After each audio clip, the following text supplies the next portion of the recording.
आदेश जारी हुआ, इनकी घोषणाओं की धज्जियां उड़ा दी गई और ऐसे शब्दों की जादूगरी की गई कि इनकी पूरी घोषणा धरा की धराशायी रह गई।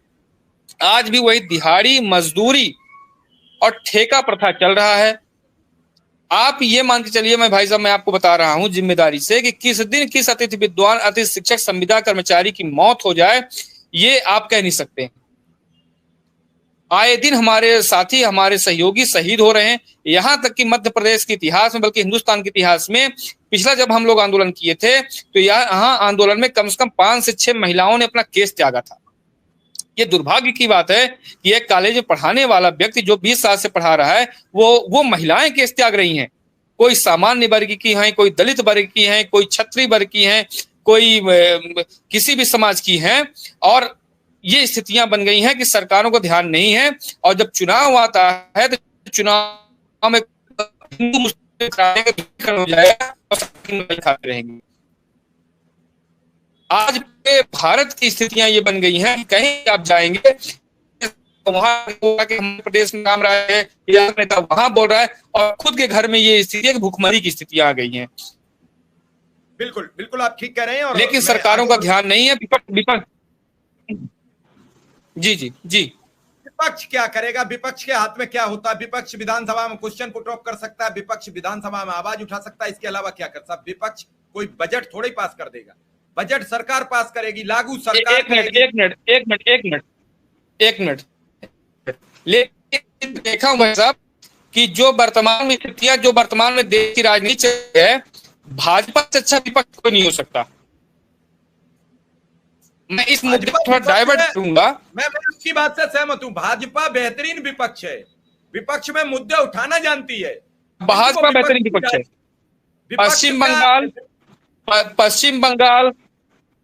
पश्चिम बंगाल, महाराष्ट्र और उत्तराखंड, राजस्थान, मध्य प्रदेश में जो महिलाओं के साथ अत्याचार हुआ, दुर्व्यवहार हुआ, इतना घिनौना काम हुआ, जहां जहां भाजपा विपक्ष में थी, इतना शानदार मुद्दा उठाई है कि यहां तक कि राष्ट्रपति, राज्यपाल सब इंटरफेयर कर दिए।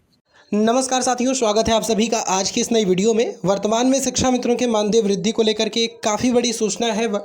हाल ही के अंदर का एक कॉन्फ्रेंस है, उस कॉन्फ्रेंस के माध्यम से मानदेय वृद्धि पर कुछ बातें डिस्कस की गई हैं। क्या मानदेय वृद्धि हो सकती है, कितनी हो सकती है और कब तक हो सकती है, सारी सूचनाएं आगे प्रॉपर तरीके से आपको बताई जाएंगी। जो भी साथी नए जुड़े हैं, चैनल को सब्सक्राइब कर बेल आइकन को प्रेस कर लें। लेकिन जहां दूसरी पार्टियां विपक्ष में थी, वो मुद्दे गायब हो गए, विलीन हो गए। तो भाजपा में विपक्ष में होना चाहिए, इसलिए वो जनता की मुद्दे उठाती है, सरकार में नहीं होना चाहिए। चलिए ये बात अलग रह गई, बाद में बात कर लेंगे। जो अभी आप मौत की बात कर रहे थे, आज भी हमारे बीच एक शिक्षा मित्र साथी रणविजय प्रताप सिंह हार्ट अटैक होने से निधन हो गया है। हम परमपिता परमेश्वर से प्रार्थना करते हैं, उनकी आत्मा की श्रद्धांजलि के लिए प्रार्थना करते हैं, प्रभु उनकी आत्मा को शांति दे, साथ ही उनके परिवार को इस दुख की घड़ी सहने का हिम्मत और हौसला दे। हालांकि उनके घर तो कुछ नहीं होगा, उनके अंतिम संस्कार के लिए भी परिवार को सोचना होगा। इतने अल्प मानदेय वाले शिक्षक के घर होगा क्या? हृदय जी, आज आपकी फिर मुलाकात बाबूलाल जी से हुई है और बाल विकास पुष्टाहार मंत्री से भी मुलाकात हुई है, क्या कहा उन्होंने? हृदय जी।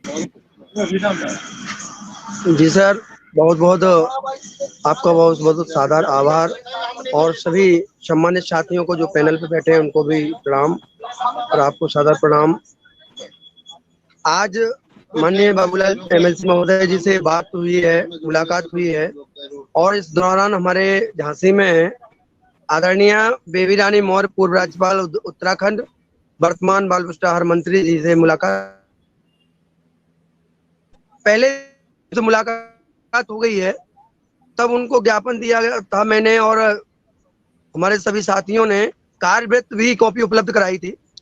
तब जो उनसे वार्ता हुई है, वो सत्यता की बात तो ये उन्होंने बताई है कि जब हम लोगों ने बैठक की, एमएलसी शिक्षक एमएलसी ने बैठक की, माननीय नेता सदन विधान परिषद केशव प्रसाद मौर्य जी के नेतृत्व में और सभापति महोदय के सानिध्य में आदरणीय मानवेंद्र कुंवर मानवेंद्र के कहने पर, तो बात वहां पर 18,000 प्रपोजल की बात हुई। 18,000 कम से कम इन्हें रखा जाए, ये प्रपोजल की बात हुई।